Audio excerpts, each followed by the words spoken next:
Am I the a-hole? Am I the a-hole for despising my mentally handicapped sister? The title makes me sound horrible, but hear me out. My sister is severely autistic. She requires attention almost 24/7 and cannot be left alone. She is nonverbal and cannot take care of herself at all. Despite the fact that she is only 12, she is extremely destructive and violent and destroys anything she gets her hands on. I hate her. That should be wrong to say, but it doesn't feel like it. I was only 6 years old when she was born, and since then I've never solely had my parents' attention. Even since I can remember, the world has revolved around her. I was moved out of my room into the basement at 7 because she needed to be in the room next to my parents. All of my toys as a child were destroyed by her, and my parents simply ignored me when I complained. Even when I was 14 and she destroyed a Mac my school gave me, I was in the wrong. Along with this, I am expected to take care of her and drop everything I do for her. I can never make plans with friends because my parents expect me to be there if they need me to take care of her.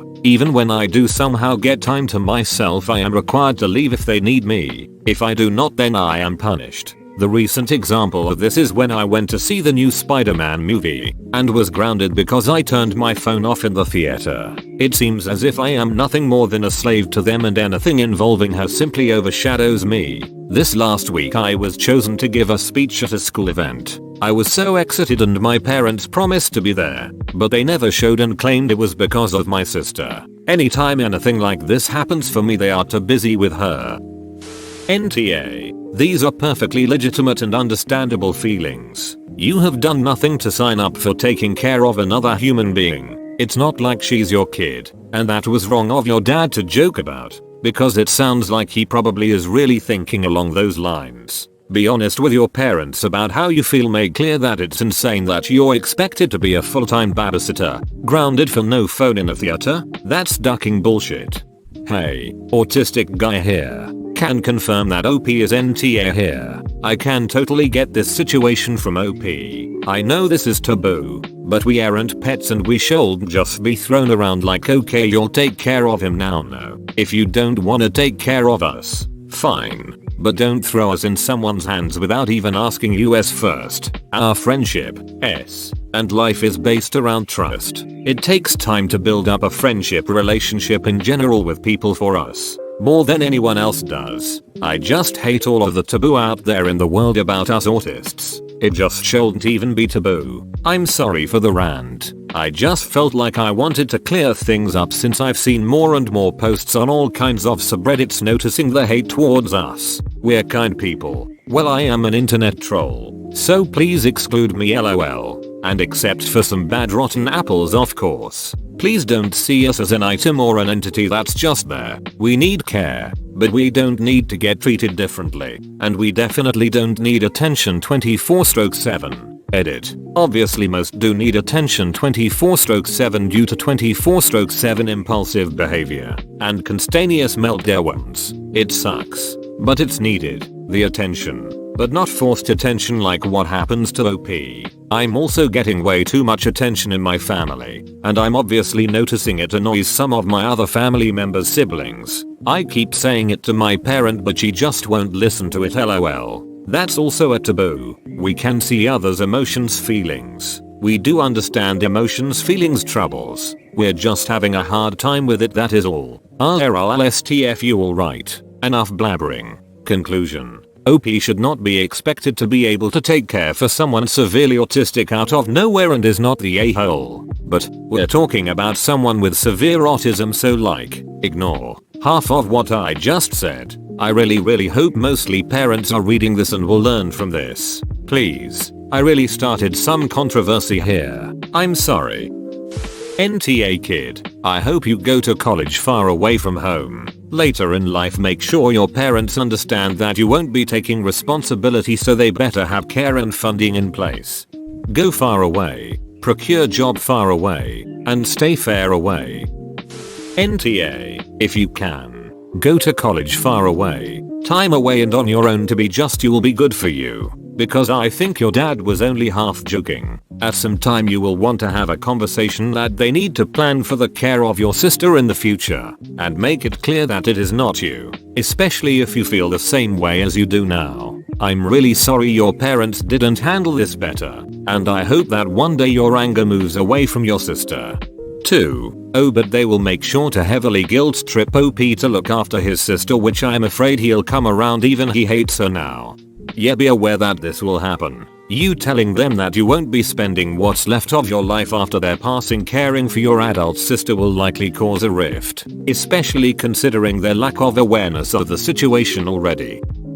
NTA, but this is a parent problem, not a sister problem. I am a parent of one autistic child and one neurotypical child, and I will tell you that we would never treat our NT child like his role is to caretake his sister. If she ruins his stuff, we replace it. We have also given him some separate space, with a lock, so that we can prevent her getting into his stuff. Now if he leaves it out, that's another story, but we try our best. Are there ways in which having a sister with a disability still might suck for him? Of course. We're a family, and what impacts one tends to impact us all, but we try to mitigate that, and at least sympathize when we can't. We also make sure that he benefits in whatever ways we can. Like the fact that he has never had to wait in a long line at an amusement park because of her skip the line pass.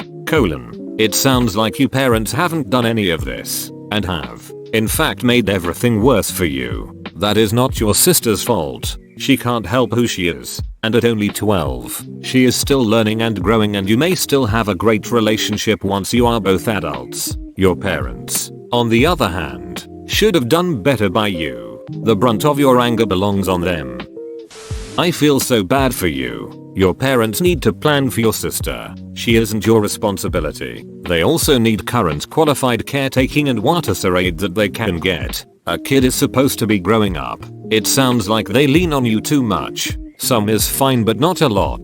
NTA. This is part of the reason I'm thinking I'll be child free forever. Like I really want a family, but there are so many things that can just go wrong. Splitting up, them being disabled, hell even twins. I wouldn't care if it was something manageable, but a child for life just seems awful, and if I feel this way through just a hypothetical and looking into the future, putting that onto another child by force or guilt is just plain wrong and the stupidest thing ever. Definitely NTA. Am I the a-hole for refusing to use the money I inherited from my mother to pay for medical treatment for my half-sister, who has a life-threatening sickness? She is the child of my father and the woman he cheated on my mother with. When I was 25, we found out that my father had been cheating on my mother for years, and he had a 7-year-old daughter with his mistress. In one split second, the happy family I knew was gone, and I went through the darkest time in my life. My parents divorced, and per their prenup, my mother walked away with most of their assets, since she also contributed more to the family income. She never forgave my dad for what he did and never talked to him again, though she grudgingly allowed me to have whatever relationship I wanted to have with him. I eventually forgave my dad, mostly because I was tired of carrying so much anger and hurt in my heart. I talked to him, but I want nothing to do with his mistress or my half-sister. My mother died last year and left me everything. Her money, her real estate assets, and her business, which I now own and operate. I am in a relatively comfortable financial position, while my daddy's getting by. He was never a good businessman on his own and lost a lot of his money on businesses that later went belly up. This year my half-sister was diagnosed with a life-threatening sickness, and she has been in the hospital for the last 4 months. The bills are mounting, and my dad came to me for help because they are now in a situation where they are finding it difficult to come up with money for my half-sister's treatment. The thing is, I don't want to use my mother's money to pay for the treatment of the child her husband had with his other woman. Though it's not my half-sister's fault, it feels so unfair when I think that the money my mother worked hard all her life for will go to a child that neither my mother and I have any responsibility towards, and the very same child of the man and the woman who hurt her so much that I'd really rather use it to grow her company and let my dad and my half-sister's mother figure out how to get money for her treatment. They are her parents after all. The only thing tying me to her is my father saying she is your sister, and if she dies because she didn't get the treatment she needs, would you be able to sleep at night? Am I the a-hole? NTA. If she dies because she didn't get the treatment she needs, would you be able to sleep at night? It's wrong of your dad to lay this guilt on you. His daughter is his burden. While it's not fair for a little girl to suffer, I don't blame you for not caring about her well-being. No a-holes here. Blood relations don't make somebody family. It's unlucky that your half-sister has been put in this position, but you're in no way obliged to help her in any way. Don't feel guilty about being able to do something and refusing to. You look out for yourself and people you feel close to. No a-holes here. I don't think he's wrong for asking, but you certainly are not wrong for saying no. I would feel just as conflicted about it. TBH, I think the a-hole here is the medical system that puts people in severe debt just because they're trying to stay alive. Edit. I can definitely hear the argument for dad being Tay for what appears to be guilt-tripping OP. I didn't judge him as Tay because I honestly cannot imagine what it's like to have a dangerously ill child, knowing the other child has the money available to help and chooses not to. I think it's too complex for me, personally, to definitively call him Tay. I hate the medical system for putting these two in this situation in the first place.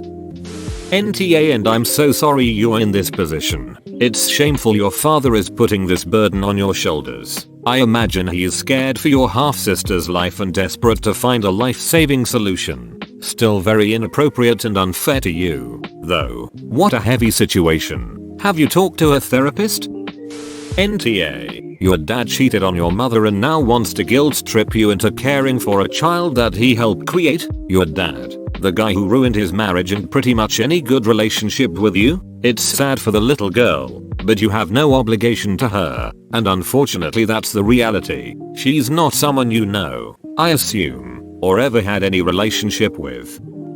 Good lord, does nobody really see the problem with using an innocent girl's life as a way to get back at your father's mistress? Instead of bending over backwards to get out of helping, just do the right thing, man. I'm sure they're not asking for all of your money, but just something to help out. You didn't like how your father and his mistress ruined your family? Break the cycle and be the better man. You're the asshole and everyone in this thread saying you're not is also an asshole. Why do people suck so much? Edit. Thanks for the gold and silver, and the platinum. This sub really should be changed to r/illegally correct but bankrupt morally, because that's honestly what most of these comments seem like. Does OP have a legal obligation to help? No, of course not. Should they? I mean, someone is literally going to die, so yeah. NTA, as long as it doesn't interfere with your sister getting medical treatment, let them figure out the bills. Millions of parents have to pay their own children's medical bills with no help. That's what I was thinking. Callous as it may sound, she is my half-sister by blood, but we don't have any relationship. She's no different from another child who I don't know with another life-threatening sickness at another hospital. It would be great if I could help that other kid, but just because I have money to spare doesn't mean I'm obligated to. I think I will go against the grain here and say it. As a human being with feelings, don't you have the instinct to help another human being? Sure, the backstory makes this situation a bit difficult, but the child is not at fault for your father's bad decisions. What would you do if it was just a random person in need? Wouldn't you want to help just a little bit? You said you live a comfortable life, yet this child has to think about dying because her parents don't have enough money. I think any person, including your mother, would rather help a dying child than a growing company. But maybe this is just a cultural thing, as I think it would be my first instinct to help a person and then think about everything else.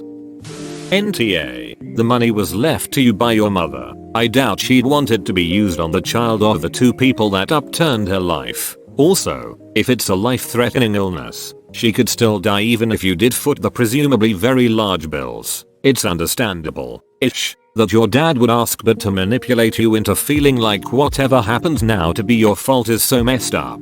It's sad, but people get sick, and the fact that it costs so much to not die is a problem, but it's not yours. It's not an easy one, but I'm going to say it for literally choosing growing a company over your sister's life. Pretty much everything repulsive about American society is right there. No a-holes here. Basically answer this question. If she was a stranger, and someone close to you came to you and asked for financial help, what would you do? The honest answer is probably you would donate some cash to a GoFundMe or use your resources to take a day to try and find them help. But you would not outright pick up the tab, and that's fair. Heck, it's fair even if she was your sister you grew up with in your happy little family that no longer exists. At the end of the day, the real a-hole here is someone is dying. There may be treatment and whether or not she gets it is a product of wealth. And I'm not trying to be political. I'm just saying that you having money should not really matter when it comes to whether she lives or dies, so that's not a burden that should be put on you. And sure, your dad may think that, but he is desperate looking for something to save his kid's life. Yeah, that's also what I was thinking. She's no different from another kid with a life-threatening sickness at another hospital. I don't think the parents of a stranger can require someone with money to pay their kid's bill just because that someone has money. Just a heads up, your father will likely never forgive you. I say this not to guilt trip you or to say you're wrong, but from his perspective you would be hoarding an excess of a resource you don't need to live away from his child who does need it to live. And if she survives without your money, then he'll think of it as you forcing him into debt needlessly. Either way, you lose. It's completely up to you. Be prepared to see this bridge burn. AITA just based on the grudge you hold against your sister. It's not like she asked to be born into a ducked up situation. So, if she died, would you be able to sleep at night knowing you could have helped? I mean, don't get me wrong. It's pretty doubtful that he put that guilt trip on you. But it is a valid question too. It's not your mother's money now. It's yours. I'll go with NTA here. BC, your dad is definitely the a-hole for cheating. But you're pretty damn cold-hearted, Imo. It seems so extremely callous. I don't have that much disdain, hate, bitterness, or whatever it is to not even offer to help with my half-sibling dying. And the dad's right, I wouldn't be able to sleep at night. I wouldn't go for broke and bankrupt myself. But I would offer as much as I was comfortable and be helping with grants, loans, Medicare, GoFundMe, all kinds of support campaigns. Reddit acts as if children are just awful reminders of the parents' actions and don't deserve to be acknowledged, let alone included family-wise. The kid is just a victim of her circumstances. The OP also has to ask himself if this is what his mother would want. AITA for wearing the joke bikini my friend got me. So it was my birthday couple months ago. Had a party, got some gifts. My friend Mandy for me a super cute bikini. I liked it, said thanks. She had ripped the tags off, but whatever. Anyway, went to the community pool with my roommate. Wore bikini, got in the water. Roommate immediately is like, girl. I look and see that this bikini is now kinda see-through. Haha, good joke, Mandy. Anyway, Mandy invited me over to her place to hang out with her and her BF and a few others. Mostly even were still hanging out. I'm like, hey, what if we get in your hot tub? I go change after them and meet her BF in the hot tub. She's getting new drinks. I hop in. Immediately, he's looking at my chest. I pretend I don't notice and just make small talk. She comes out a few minutes after and just looks in shock. Eventually gets in. UHH, is that the one I bought? Yeah, I love it. I wear it everywhere. Make up some stuff about how I wore it to the beach, some party with lots of guys, etc. And she's just like, oh, we're in the tub for 2030. Eventually get out and change. She approached me after and was like, I'm sorry, thought you'd notice, but it goes kinda see-through. I'm like, yeah, I know, why'd you buy me a ducking see-through bathing suit? She's like, it's a joke. Wait, you knew? So you just spent last 30 feet flashing my BF on purpose? I reply, I'm just wearing my birthday gift from her. Anyway, AITA? NTA. Play stupid games. Win stupid prizes. Plus it's not your fault he was blatantly stating at your tits right in front of her. Because it still isn't clear to literally anyone. I'm saying Mandy has nobody to blame but herself for what happened. Yeah, that's what I told her. She didn't like that either, lol. NTA. She knew what kind of gift she was giving you. You were just getting her back in a harmless way. No one's gonna die from seeing boobs. Now you can all have a laugh about it. No one's gonna die from seeing boobs. Unless they are operating heavy machinery. Or walking. Probably. No a-holes here. She pranked you. You pranked her. Everyone sucks here. Her for her buying you see-through clothing and you for basically getting naked in front of her and her BF. I agree. Mandy bought the article of clothing with the intent of humiliating you in front of someone. Then you wore it in front of her and her boyfriend knowing it would upset her. Neither one of those things is very nice. Ahaha, OP, this is fantastic. I won't give a judgment. I'm leaning fairly heavy towards no a-holes here, but a part of me does feel like everyone sucks cause you did purposefully do something that you know would bother your friend. She absolutely deserves it though, and you simply outplayed her. She was playing checkers when you were playing cheese. Well done. No a-holes here. Everyone sucks here if you squint. Her joke was just as harmless as yours. Not tasteful, emo, but harmless and not a-hole. Why? I don't see it as much as either of you being jerks, and more like a back and forth prank. Now you're on equal ground. LOL. Also, if her boyfriend was distracted, that's on him, not you or her. Edit. Obviously it's embarrassing in the moment, but it's not going to have long lasting effects, besides maybe on their friendship. LOL. That's all I meant by harmless. That, and the fact I don't see that what she did was any worse than what her friend did. Everyone sucks here and you know it. Obviously she's tough for letting you wear a see-through bikini in public, but you're an adult. Deal with it like an adult. Knowingly exposing your body to people that did not actively consent to seeing it is not the adult way to handle things. Everyone sucks here. You're both shitty friends and thoroughly deserve each other. Everyone sucks here. Two wrongs don't make a right. Your friend sucks for trying to publicly embarrass you with that bikini, assuming, of course, she knew how transparent it would turn in the first case. You haven't really said how you knew this was on purpose yet, but you suck for flashing them for 30 minutes on purpose in a hot tub after a night of partying. Both of these situations are about missing consent. I get it. The boyfriend probably enjoyed it and your friend will get over it, but in the end you flashed them for 30 minutes without their consent, which isn't cool. NTA. So she was fine with you flashing everybody at the community pool but not her boyfriend? Seems unreasonable to me. Bro, you made it to the end? You're a ducking beast. I'll cut you a deal. Smash like and subscribe for more curated content. It's free and that's a great price.